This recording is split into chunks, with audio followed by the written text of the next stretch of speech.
Hello student, good afternoon. मैं महेंद्र कुमार सैनी आपका Alwar private ITI में स्वागत करता हूँ। प्यारे बच्चों, हमने वर्कशॉप कैलकुलेशन एंड साइंस के अंतर्गत अब से पहले 2 टॉपिक पढ़ लिए हैं, सेंटर ऑफ ग्रेविटी और फ्रिक्शन। अब हमारा तीसरा टॉपिक है अलजेब्रा, बीजगणित। बीजगणित जो हमारा टॉपिक है, ये हमारे वर्कशॉप कैलकुलेशन में काफ़ी इम्पोर्टेंट टॉपिक है, जिसका अनुप्रयोग इंजीनियरिंग के अंतर्गत बहुत जगह होता है।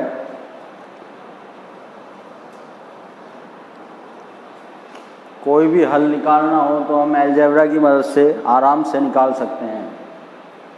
तो हमारा आज का टॉपिक यही है, बीजगणित। तो बीजगणित क्या है? सबसे पहला हमारा यही टॉपिक है कि इंट्रोडक्शन ऑफ बीजगणित। अलजेब्रा इसमें बोलते हैं। बीजगणित का परिचय। बीजगणित क्या है?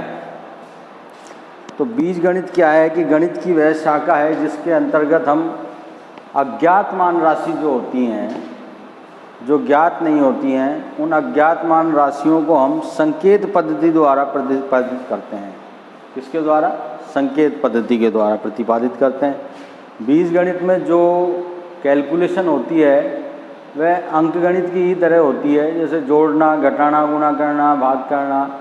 लेकिन वहाँ पर खाली जो वैल्यू होती है, जिन अंकों की वैल्यू होती है, अंकों में कैलकुलेशन होती है। यहाँ पर अंकों के साथ में बीजीय व्यंजक भी मौजूद होता है, मतलब बीजीय संकेत भी मौजूद होता है, जिसको लेकर हम कैलकुलेशन करते हैं। मतलब जो अज्ञात मान राशि है उसका हम मान भी निकाल सकते हैं और उसको प्रदर्शित कर सकते हैं। तो इन अज्ञात मान राशियों को, जो ये हमारी अज्ञात मान राशि हैं, उनको बीजगणित में आप x, y, z, a, b, c जो भी हमारे अल्फ़ाबेट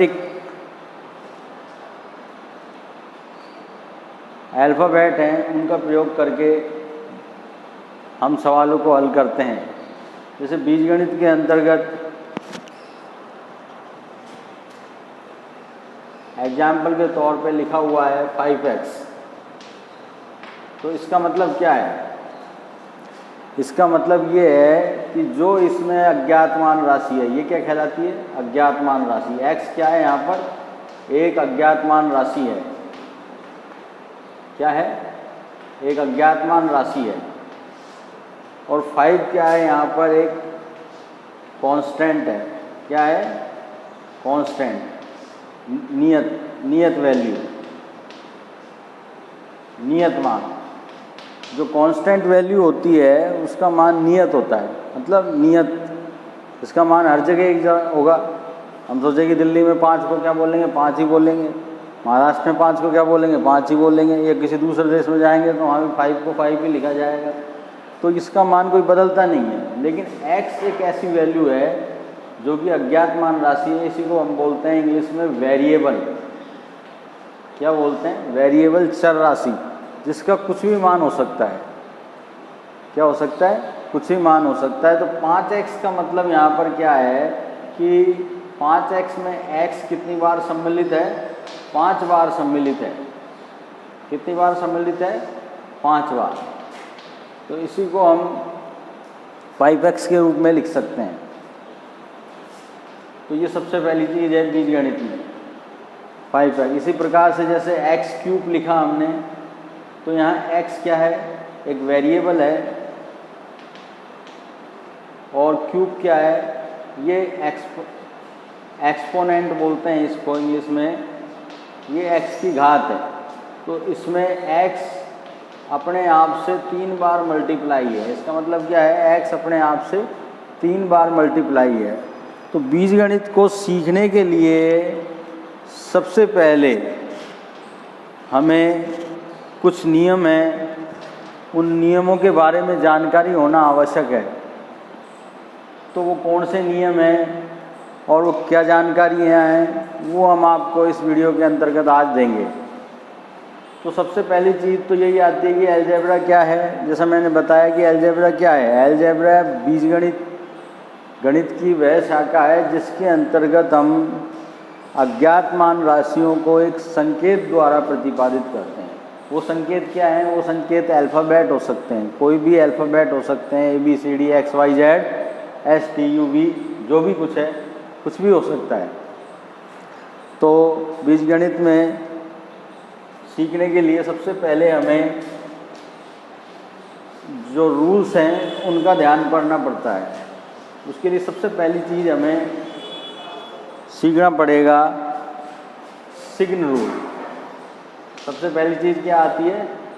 सिग्न रूल, चिन्ह नियम।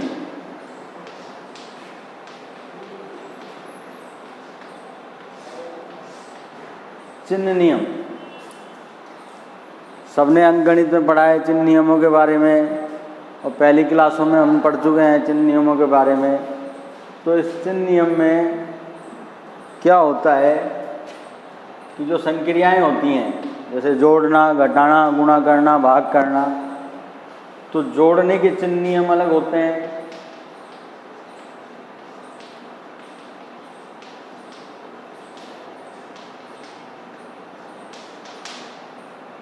घटाने के चिन्ह नियम अलग होते हैं, गुणा करने के चिन्ह नियम अलग होते हैं, भाग करने के चिन्ह नियम अलग होते हैं। तो इसी में हमने जोड़ने के चिन्ह नियमों को पहले हम सीख रहे हैं कि जोड़ते कैसे हैं। जैसे अंकगणित में हम जोड़ते हैं, उसी तरह से यहाँ भी हम जोड़ेंगे और चिन्ह नियमों का ध्यान रखेंगे।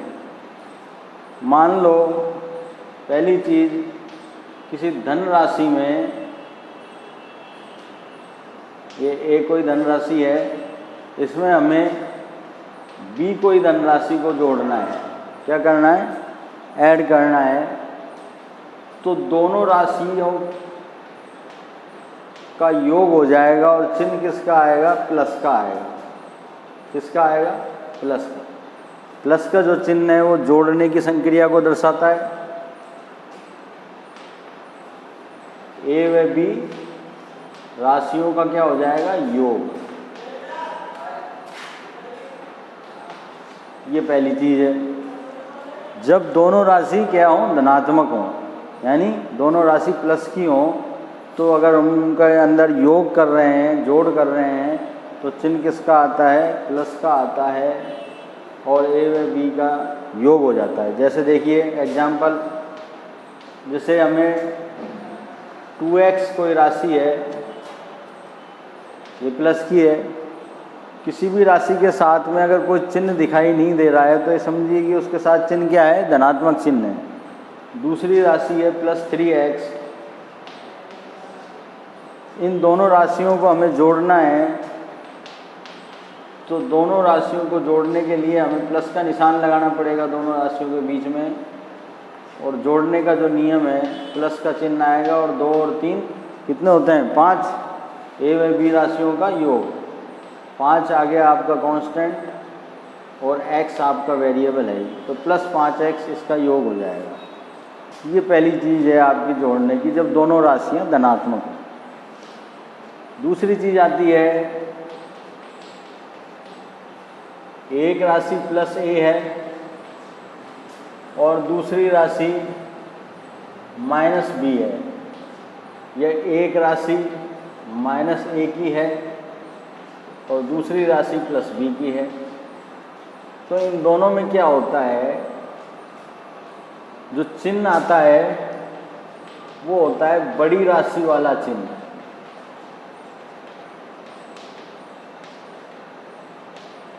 बड़ी राशि वाला चिन्ह आता है, और A व B का क्या हो जाता है? अंतर। यहाँ पर A और B का मानने का मतलब अपना यही है कि अपन A और B की जगह कुछ भी हो सकता है, तो बड़ी राशि वाला चिन्ह आएगा और A और B का अंतर हो जाएगा। जैसे एग्जाम्पल के तौर पे अपन देखते हैं कोई राशि +4x है और इसमें अपन को जोड़ना है माइनस का 2x। ठीक है, तो जोड़ने के हिसाब से +4x प्लस का निशान लगाएंगे और -2x। तो बड़ी राशि के साथ जो चिन्ह है वो आता है प्लस का।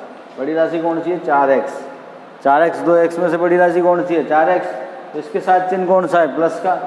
तो प्लस का चिन्ह आएगा और 4x और 2x का अंतर क्या होगा? 2x। तो ये इसका हल हो जाएगा। तो +4x में अगर -2x जोड़ेंगे तो क्या आएगा? प्लस का 2x। तो ये एक दूसरा नियम जोड़ने का है। इसी प्रकार से तीसरा नियम है, यदि दोनों राशि नेगेटिव हों और हमसे जोड़ने के लिए बोला जाए, भाई दोनों राशि क्या है? ऋणात्मक हैं और जोड़ने के लिए हमें बोला जाता है तो चिन्ह आता है ऋणात्मक का और बात वही है a व b का क्या हो जाता है? योग। a व b का क्या हो जाता है? योग। मान लो एग्जाम्पल के तौर पे कोई राशि आपके पास में -6x है और दूसरी राशि -7x है और इनको अपन को जोड़ना है। क्या करना है? जोड़ना है। तो -6x में कितना जोड़ना है अपन को? -7x। तो दोनों राशियों के साथ में चिन्ह किसका है? माइनस का है। तो अपना चिन्ह क्या आएगा? माइनस का ही आएगा और दोनों राशियों का क्या हो जाएगा? योग हो जाएगा। दोनों राशियों के योग 6 और 7 कितने होते हैं? 13। तो माइनस के 13x। ये जोड़ने के नियम है। तो ये हमें याद रखना है कि जोड़ने में हमें कौन से नियम काम में लेने हैं। ये सेकंड रूल का पहला नियम है जोड़ने का। इसी प्रकार से अब हम देखते हैं, ये जोड़ने की बात हो गई। अब हम देखते हैं घटाने के लिए। घटाने में क्या होता है? घटाव हमेशा दो राशियों के मध्य ही होता है। जोड़ एक से अधिक, दो से अधिक कितनी भी राशियों के मध्य हो सकता है जोड़। एडिशन दो से अधिक कितनी भी राशियों के मध्य हो सकता है, लेकिन घटाव हमेशा दो ही राशियों के मध्य होता है। तो घटाव के अंदर क्या होता है कि जिस राशि में से जिसको घटाया जाता है उसका चिन्ह बदल दिया जाता है। समझ रहे हो बात को? मतलब जिस राशि में से अपन जिसको घटाएंगे उसका क्या कर देंगे? चिन्ह बदल देंगे। मान लो इसका पहला नियम जो हम देते हैं, जैसे मान लो कोई राशि +a है और उसमें से अपन को घटाना है। घटाने का निशान क्या होता है? ये माइनस का। इसमें से अपन को घटाना है +b। क्या घटाना है? +b। तो जिस राशि में से जिसको घटाया जाता है, a में से अपन किसको घटा रहे हैं? b को। तो b के साथ जो चिन्ह है उसको क्या कर देंगे? अपन बदल देंगे। प्लस का चिन्ह किसमें बदल जाएगा? माइनस में। और उसके बाद में जो जोड़ने के नियम है उसकी तरह हम इसको जोड़ देंगे। तो अब इसमें क्या होगा? इसमें क्या होगा? बड़ी राशि वाला चिन्ह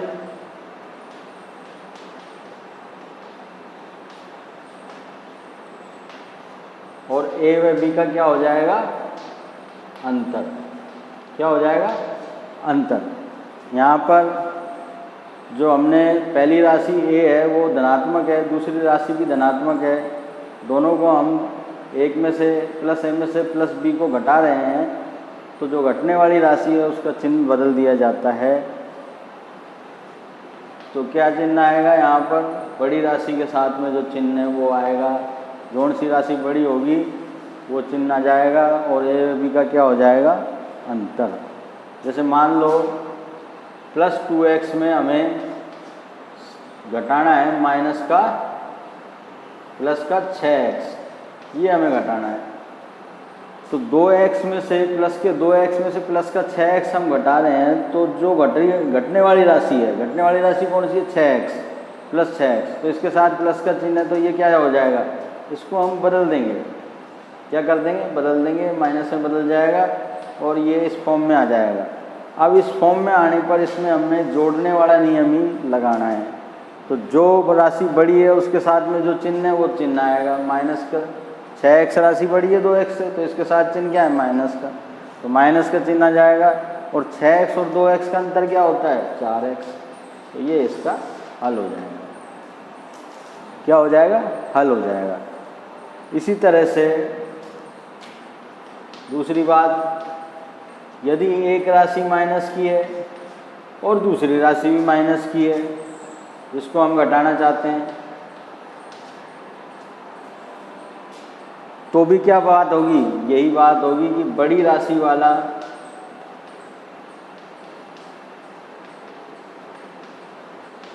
चिन्ह और ए व बी का क्या हो जाएगा, अंतर। क्या हो जाएगा, देखो ये किस फॉर्म में बदल जाएगा, माइनस का ए तो यूँ रहेगा, ये माइनस, इस माइनस को किस में बदल देगा, प्लस में, माइनस ए प्लस बी। तो इसमें हम यही चीज़ लिखेंगे, बड़ी राशि वाला चिन्ह और ए व बी का अंतर। मान लो एग्जाम्पल के तौर पे हम देखते हैं, कोई राशि माइनस की 4x है और इसमें से अपन को घटाना है माइनस का 5x, तो जो घटने वाली राशि है उसका चिन्ह क्या हो जाएगा, बदल जाएगा। माइनस 4x, ये माइनस 5x किस में बदल जाएगा, प्लस 5x में।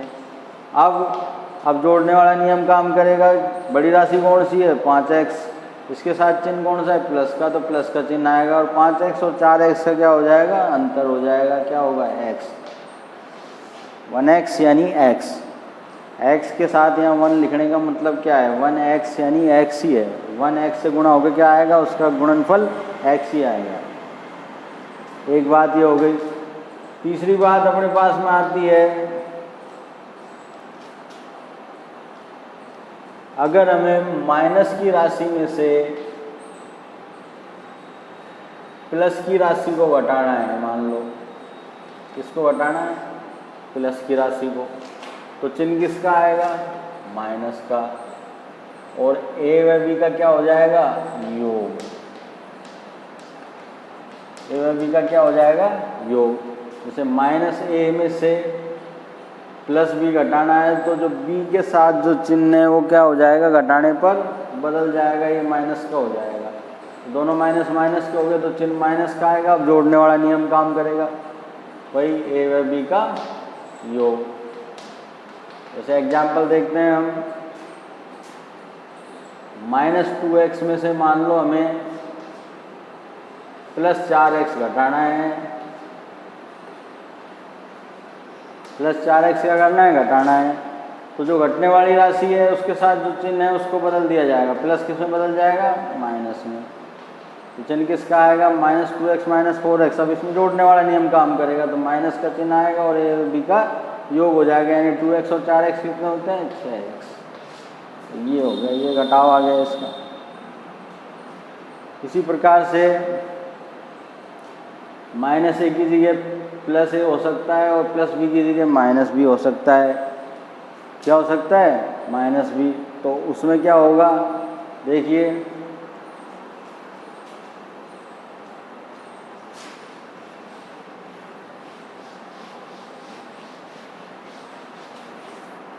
क्या होगा उसमें, अगर मान लो छोटी चीज़ बात करें, प्लस की राशि में से अपन को घटाना है माइनस की राशि को, तो चिन्ह किसका आएगा, प्लस का, और ए व बी का क्या हो जाएगा, योग।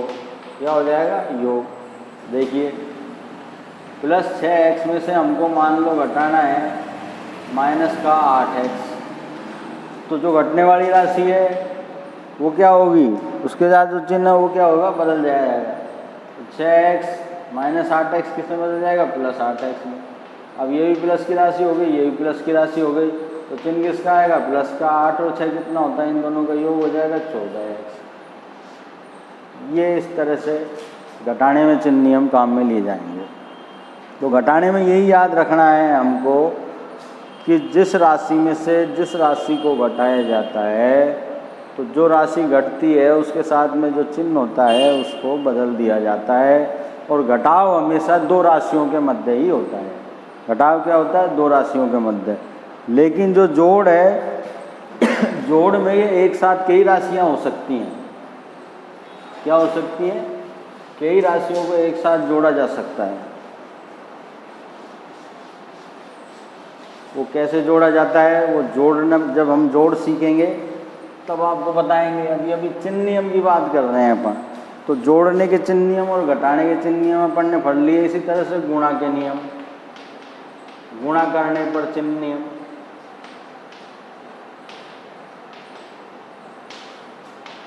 गुणा करने पर चिन्ह नियमों का क्या ध्यान रखना है? मान लो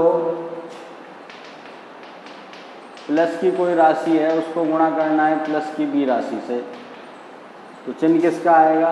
प्लस का। और ए व बी का क्या हो जाएगा? गुणनफल। क्या हो जाएगा? गुणनफल। यानी एग्जाम्पल देखते हैं, प्लस 4x को गुणा करना है अपन को माइनस 3x, वो प्लस 3x से, तो चिन्ह प्लस का ही आएगा। और 4x और 3x का गुणा होकर क्या हो जाएगा? 4 3 12 x स्क्वायर। क्या हो जाएगा? 12x square. कांस्टेंट से गुणा होगा, 4 × 3 4 3 12, और x से गुणा होगा क्या होगा? x की पावर 2। तो ये गुणनफल आ गया। इसी तरह से यदि माइनस की राशि के साथ गुणा किया जाए तो भी चिन्ह किसका आता है? प्लस का आता है। माइनस माइनस को गुणा करने पर क्या आता है? प्लस का चिन्ह आता है। और ए व बी का क्या हो जाता है? गुणनफल।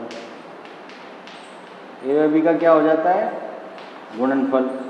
यानी माइनस के 2x को यदि हम माइनस के 3x से गुणा करें तो हमारे पास में क्या प्रोडक्ट आएगा?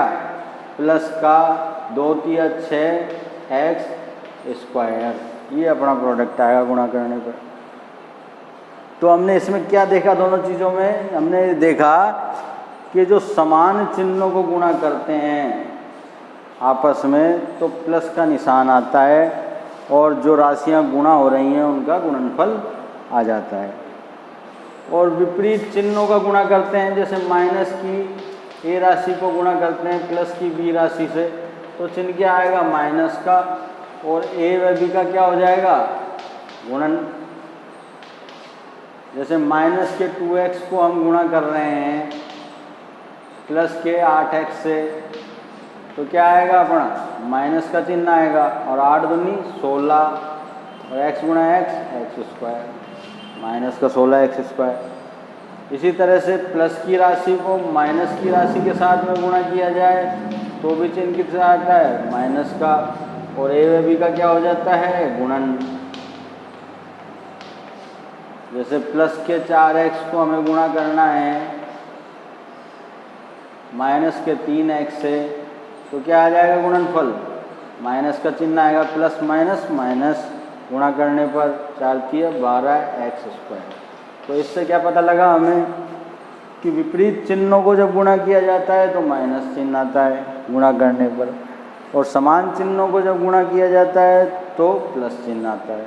तो गुणा करने पर हमें ये बात विशेष ध्यान रखनी है कि समान चिन्हों को गुणा करने पर प्लस आता है गुणनफल में, और विपरीत चिन्हों को गुणा करने पर माइनस चिन्ह आता है गुणनफल में। ठीक है, ये गुणा के नियम है। जो गुणा करने के चिन्ह नियम है वही भाग पर डिपेंड करते हैं, भाग के क्रिया में डिपेंड करते हैं। जैसे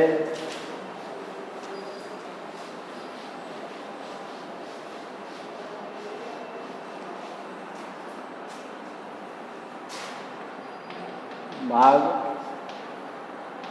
के चिन्ह नियम, जैसे गुणा के समान है। किसके समान है? गुणा के समान है। यदि प्लस की राशि में प्लस की राशि का भाग दिया जाए तो चिन्ह किसका आएगा? प्लस का। यदि माइनस की राशि में माइनस की राशि का भाग दिया जाए तो चिन्ह किसका आएगा? प्लस का। और यदि प्लस की राशि में माइनस का भाग दिया जाए तो चिन्ह किसका आएगा? माइनस का। और माइनस की राशि में प्लस की राशि का भाग दिया जाए तो चिन्ह किसका आएगा? माइनस का। तो इसमें गुणा वाले नियम ही काम करते हैं कि समान चिन्हों को आपस में भाग देने पर प्लस का निशान आता है, और विपरीत चिन्हों की भाग की क्रिया होती है तो माइनस का चिन्ह आता है। तो गुणा वाले नियम ही इसमें काम करते हैं। कैसे करते हैं? जैसे हमने यहाँ लिखा 4x बटे 2x, दोनों प्लस की राशि हैं। अगर इनके साथ चिन्ह नहीं है तो क्या है, प्लस का निशान है।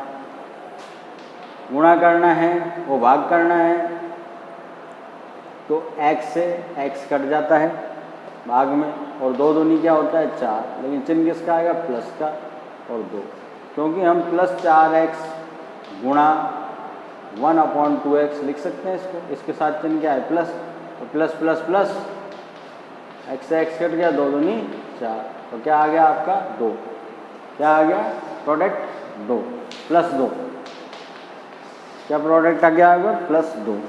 तो गुणा करने पर और भाग करने पर चिन्ह नियम एक ही काम करते हैं, और जोड़ने पर चिन्ह नियम अलग काम करते हैं, और घटाने पर अलग करते हैं। घटाने पर हमें ये ध्यान रखना है कि घटाव हमेशा 2 राशियों के मध्य ही होता है, और जिस राशि में से जिसको घटाया जाता है, जो घटने वाली राशि है उसके साथ में जो चिन्ह है उसको बदल दिया जाता है। तो ये हमारे चिन्ह नियम हैं जिनको आपको याद रखना है।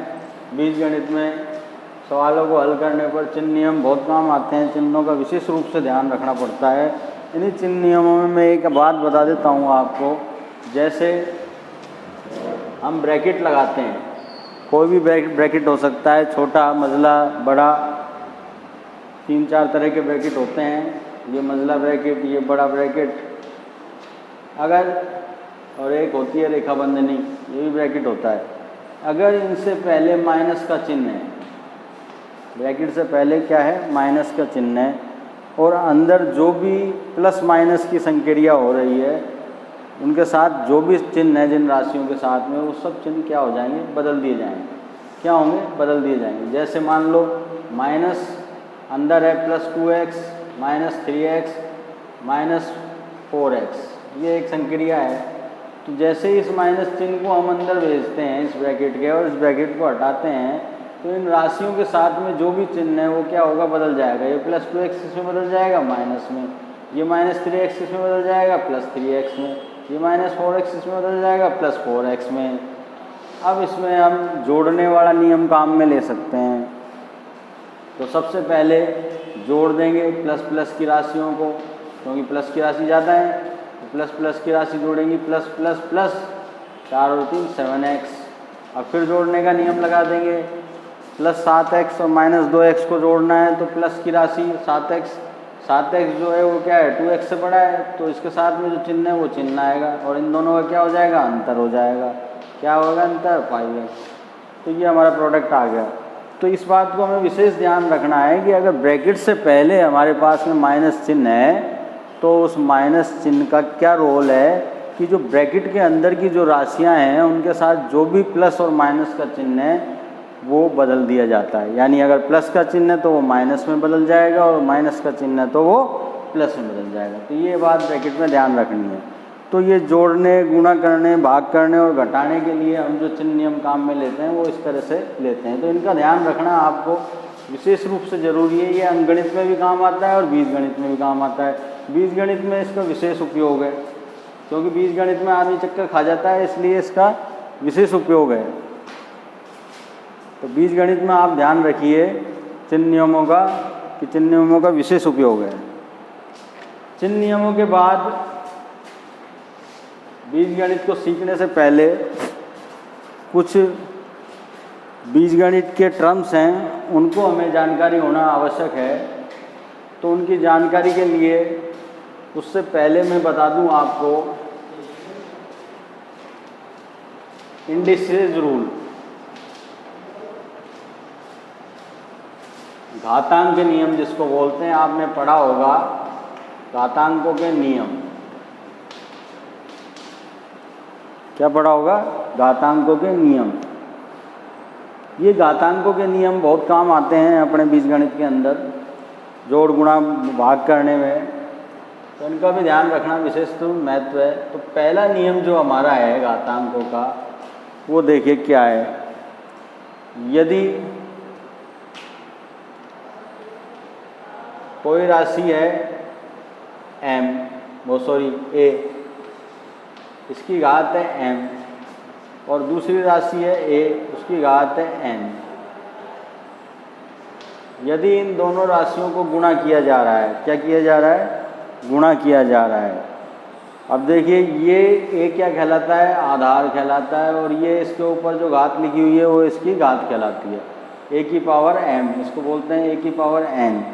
इन दोनों में गुणन क्रिया हो रही है, तो गुणा करने पर, घातांकों के गुणा करने पर अगर आधार समान है तो उनकी घातों को क्या कर दिया जाता है, जोड़ दिया जाता है।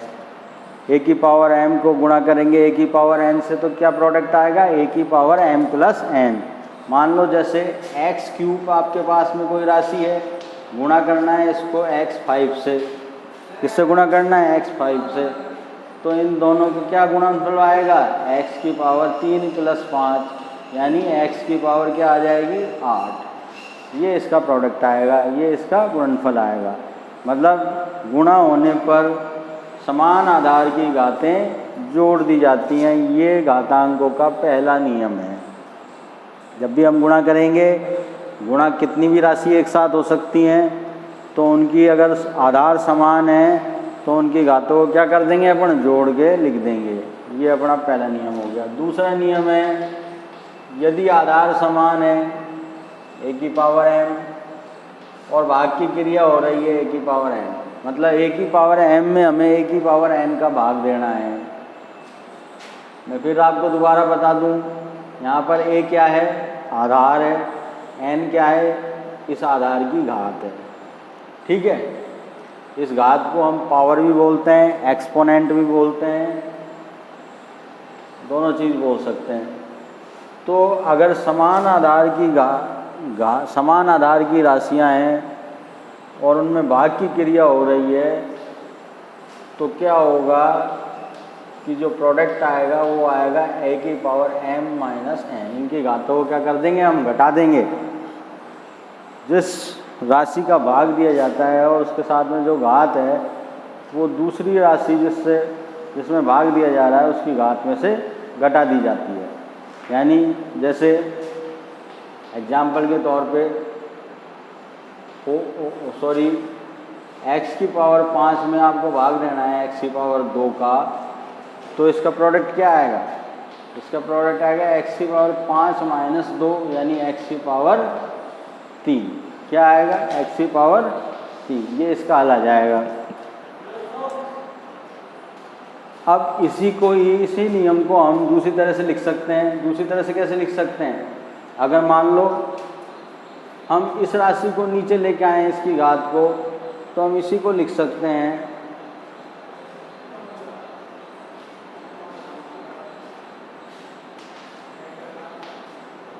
ए की पावर m अपॉन ए की पावर n। तो इसको हम इस प्रकार भी लिख सकते हैं 1 अपॉन ए की पावर m माइनस n। तो इसका मतलब क्या होगा, इसका मतलब भी यही होगा कि जैसे x की पावर 5 और x की पावर 3 है, और हमको अब इस घात में से इसको घटाना है, तो क्या होगा 1 अपॉन एक्स की पावर 5 माइनस 3, यानी 1 अपॉन एक्स की पावर 2। क्या हो जाएगा, 1 अपॉन एक्स की पावर 2। अब देखिए ये नियम एक दूसरे नियम पर आधारित हटाना पड़ेगा। तो देखिए अभी हमने देखा कि हम x की पावर 5 में x की पावर 2 का भाग दे रहे हैं, तो x की पावर 2 का भाग दे रहे हैं, तो x की पावर जो 2 x के साथ जो 2 घात है वो ऊपर जाके माइनस में बदल रही है। अगर लेकिन हम इसको 5 को नीचे लाना चाहें तो ये 5 माइनस में हो जाएगा, लेकिन ऊपर क्या बचेगा, 1 बचेगा। 1 अपॉन ए की पावर क्या हो जाएगी, n माइनस m। तो जैसे हम इसको इस प्रकार लिख सकते हैं, x की पावर 5 में अगर x की पावर 3 का भाग दिया जाए, तो हम अगर इस घात को नीचे लाएँ तो 1 अपॉन क्या हो जाएगा, x की पावर 3 माइनस 5, यानी 1 अपॉन एक्स की पावर माइनस 2। तो इसका मतलब क्या होगा, x की पावर 2। तो ये एक तीसरा नियम है हमारे पास में। वो तीसरा नियम क्या कहता है कि यदि किसी आधार की घात माइनस में है, माइनस n, m की पावर माइनस n है, तो हम इसको लिख सकते हैं 1 अपॉन m की घात प्लस में n। या अगर इस रूप में कोई चीज़ है तो उसको हम इस तरह से लिख सकते हैं। तो यही हमने यहाँ पर करा है। हमारे ये रूप क्या है 1/x की घात m। अगर इसको हमें इस लिखना है तो ये चिन्ह किस में बदल जाएगा, प्लस में। अगर यहाँ प्लस चिन्ह होता तो किस में बदल जाता है, माइनस में। इस नियम के अकॉर्डिंग m की पावर -n, यदि किसी आधार की घात माइनस है तो हम उसको इस प्रकार लिख सकते हैं 1/m की घात प्लस में n, और इसी को हम लिख सकते हैं m की घात -n। ये अपना तीसरा नियम है। ये तीनों नियम घातांक के आपको भाग की क्रिया और गुणा की क्रिया में बहुत ही ज़्यादा सहायक होंगे बीजगणित में। तो इन तीनों नियमों को विशेष रूप से आपको याद रखना है। अब देखिए चौथा नियम,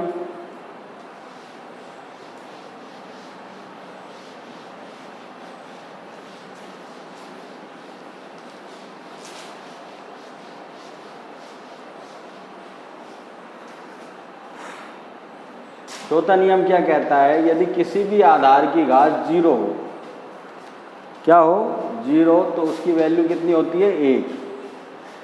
कोई भी आधार है, आधार यहाँ पर कोई वेरिएबल भी हो सकता है, कोई अंक भी हो सकता है, कुछ भी हो सकता है। मान लो 5 की घात 0 है तो उसका मतलब क्या होगा 1। ये नहीं है कि यहाँ वेरिएबल ही होना ज़रूरी है। यहाँ x की घात 0 का मतलब भी क्या है 1, a की घात 0 का मतलब भी क्या है 1, 2 की घात 0 का मतलब भी क्या है 1, 225 की घात अगर 0 है तो उसका मतलब भी क्या है 1।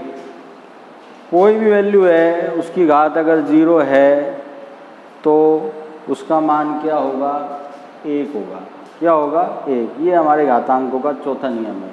मेन रूप से आपको ये 4 नियम ही याद रखने की ज़रूरत है, और आप इन 4 नियमों को ही याद रखिए, इससे ही आपका काम बन जाएगा बीजगणित में। ठीक है, तो हमने 2 चीज़ पढ़ ली, एक चिन्ह नियम और एक घातांक नियम।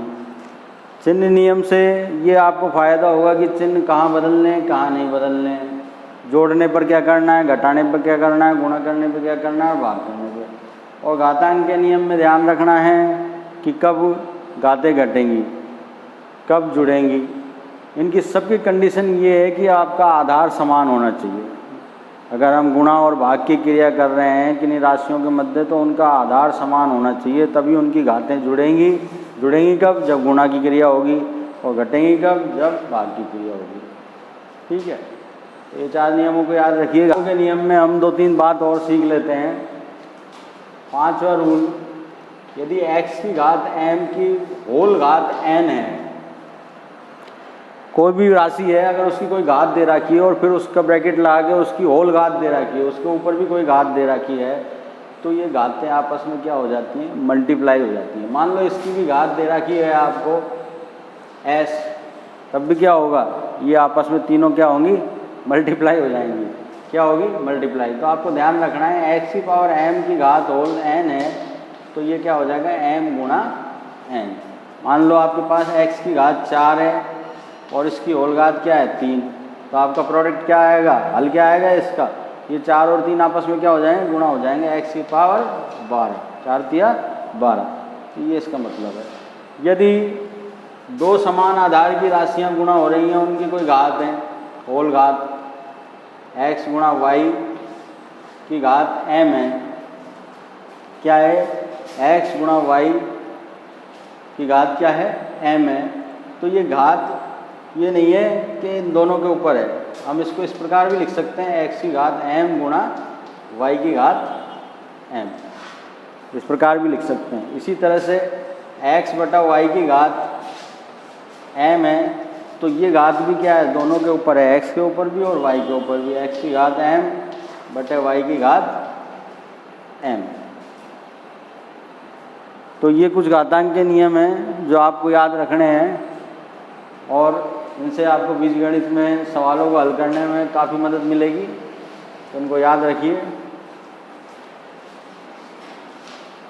इसके बाद तीसरी चीज़ आती है अपनी बीजगणित पे अपन आते हैं, तो बीजगणित से पहले सीखने के लिए आते हैं अपने पास में तीसरी चीज़, अलजेब्रिक एक्सप्रेशन। ये बहुत इम्पोर्टेंट चीज़ है बीजगणित में, जिसको हम बीजीय व्यंजक बोलते हैं। हिंदी में क्या बोलते हैं, बीजीय व्यंजक। एलजेब्रिक एक्सप्रेशन, एलजेब्रिक एक्सप्रेशन क्या होता है? इसमें तीन बातें होती हैं। एलजेब्रिक एक्सप्रेशन में क्या होती है? तीन बातें होती हैं मुख्य।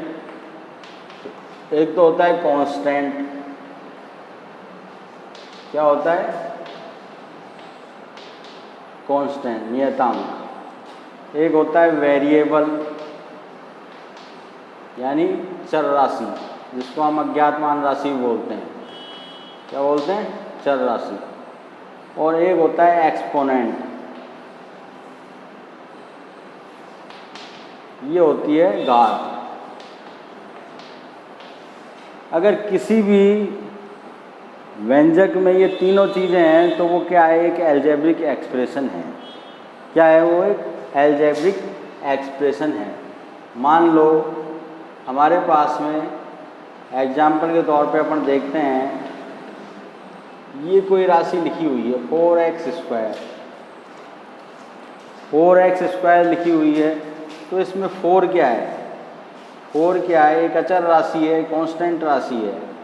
कांस्टेंट राशि क्या होती है? मैंने बताया था आपको, जिसका मान पूरे यूनिवर्स में बदलता नहीं है, वही रहता है 4। 4 अमेरिका में भी 4 है, लंदन में चल जाओगे तो वहाँ भी 4 ही रहेगा, और भारत में भी 4 ही है। 4 ही रहेगा। दूसरा है x। x क्या है? यहाँ पर एक वेरिएबल है।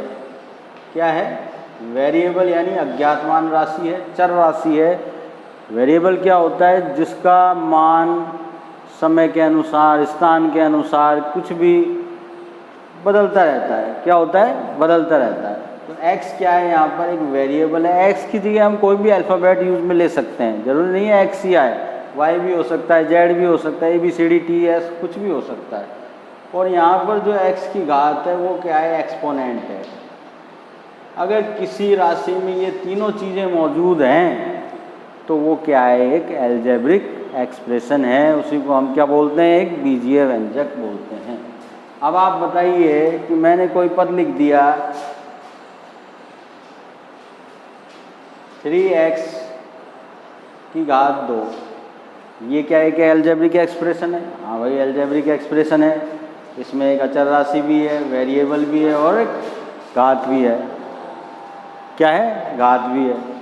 तो एलजेब्रिक एक्सप्रेशन, क्या मैं x की पावर 4, ये एक एलजेब्रिक एक्सप्रेशन है? आप कहेंगे साहब ये कैसे हो सकता है, इसमें कांस्टेंट तो है ही नहीं। तो कांस्टेंट नहीं है, लेकिन हम जानते हैं कि यहाँ पर अगर मैं 1 लिख दूँ तो 1 और इंटू x क्या होगा? x ही होगा। तो इसके साथ में है कांस्टेंट 1, ये कांस्टेंट हमेशा रहता है हर राशि के साथ में। तो ये भी एक वेरिएबल, वो एलजेब्रिक एक्सप्रेशन है भाई। कांस्टेंट भी है, वेरिएबल भी है, और घातांक भी है। मान लो मैं लिख दूं खाली 5, तो ये क्या एक एलजेब्रिक एक्सप्रेशन है? आप कहेंगे साहब ये तो कांस्टेंट राशि है भाई, लेकिन मैं कहता हूँ कि ये एक एलजेब्रिक एक्सप्रेशन है। कैसे? यदि मैं 5 के साथ में x लिख दूँ और इसकी घात 0 लिख दूँ, तो इसका मतलब क्या है? x की घात 0 हमने अभी घातांक के नियम में पढ़ा है, इसका मान क्या होता है? 1। तो इसका हल क्या आएगा? 5। तो ये क्या है? एक एलजेब्रिक एक्सप्रेशन नहीं है। इसमें अचर वो कांस्टेंट भी है, वेरिएबल भी है, और एक्सपोनेंट भी है, घातांक भी है। तो कोई डिजिट अगर लिखी हुई है तो वो भी एक एलजेब्रिक एक्सप्रेशन है। अब एलजेब्रिक जो एक्सप्रेशन होता है, उससे पहले एक चीज़ आ जाती है हमारे पास में, एलजेब्रिक टर्म, बीजीय पद। एक्सप्रेशन तो सभी हैं, लेकिन जब हमारे पास में कोई ऐसा एक्सप्रेशन आ जाए, मान लो 4x square plus 2x plus 3, ये कोई हमारे पास में बीजीय व्यंजक है, तो हम इसको कह सकते हैं कि साहब ये एक एलजेब्रिक एक्सप्रेशन है। लेकिन यहाँ पर प्लस और माइनस चिन्हों से इन एक्सप्रेशनों को अलग अलग किया गया है। तो यहाँ पर इस एलजेब्रिक, पूरे एलजेब्रिक एक्सप्रेशन में 4x² एक क्या होगा, एल्जेब्रिक टर्म होगा। क्या होगा, एक एल्जेब्रिक टर्म। इसको बोलेंगे बीजीय पद। क्या बोलेंगे, बीजीय पद। अगर अलग से मैं इसको लिखूं 4x² क्या है, तो ये तो एक एल्जेब्रिक एक्सप्रेशन, लेकिन अगर ये एक बड़े रूप में प्लस और माइनस के रूप में और पदों के साथ में आ रहा है, तो ये अलग से एक बीजीय पद कहलाएगा। क्या कहलाएगा, बीजीय पद। 4x² एक अलग बीजीय पद है, +2x एक अलग बीजीय पद है, और -3 एक अलग बीजीय पद है। ये तीनों मिलके एक एल्जेब्रिक एक्सप्रेशन बना रहे हैं प्लस और माइनस के चिन्हों के साथ में। तो ये क्या है, एक एल्जेब्रिक टर्म, बीजीय पद। अब बीजीय पद जो होते हैं उन्हीं को ही हम जोड़ते, घटाते, गुणा करते हैं और भाग देते हैं। क्या करते हैं, जोड़ते और घटाते हैं और गुणा करते हैं, भाग देते हैं। अगर मान लो मैंने लिख दिया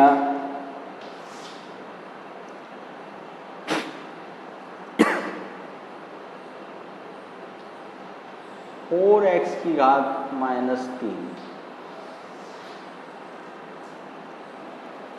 ये क्या है, एक एल्जेब्रिक एक्सप्रेशन है भाई। कांस्टेंट भी है, वेरिएबल भी है और एक्सपोनेंट है। तो हमेशा हमको ये ध्यान रखना है, किसी भी एल्जेब्रिक एक्सप्रेशन में जो एक्सपोनेंट है, घात है, वो क्या होनी चाहिए, एक होल नंबर होनी चाहिए। क्या होनी चाहिए, होल नंबर, ना कि इंटीजर नंबर। मतलब होल नंबर का मतलब क्या है, जो 0 से शुरू होती है और 1, 2, 3 अनंत तक चलती हैं। अगर ये घाते हैं तो ही वो एल्जेब्रिक एक्सप्रेशन का संबोधित करेगा, अन्यथा नहीं करेगा। अगर -3 घात है तो ये एक एल्जेब्रिक एक्सप्रेशन नहीं माना जाएगा। ठीक है, तो हम बात कर रहे थे एल्जेब्रिक टर्म की। तो यहाँ हमने समझा बीजगणित में चिन्ह नियम, घातांक नियम, एल्जेब्रिक एक्सप्रेशन और चौथी चीज एल्जेब्रिक टर्म। एल्जेब्रिक टर्म जो निकल के आया है वो एल्जेब्रिक एक्सप्रेशन में से ही निकल के आया है। इसको हम हिंदी में बोलते हैं बीजीय पद। क्या बोलते हैं, बीजीय पद।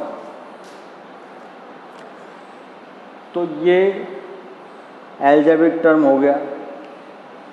कोई एक्सप्रेशन प्लस माइनस के रूप में, बड़े रूप में लिख रखा है 2x² + 4x - 3y² + 4।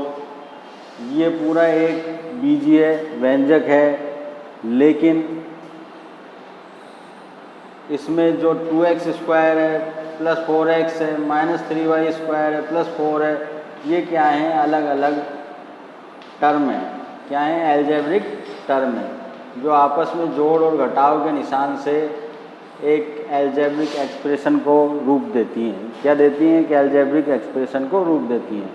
अलग से अगर इनको लिखा जाए 2x² क्या है, आपसे पूछा जाए, तो ये एक एल्जेब्रिक एक्सप्रेशन है, हम इसको अब टर्म नहीं बोलेंगे। लेकिन जब इस व्यंजक में आपको पूछा जाए कि 2x² क्या है, तो ये एक एल्जेब्रिक टर्म है। क्या है, एक बीजीय पद है।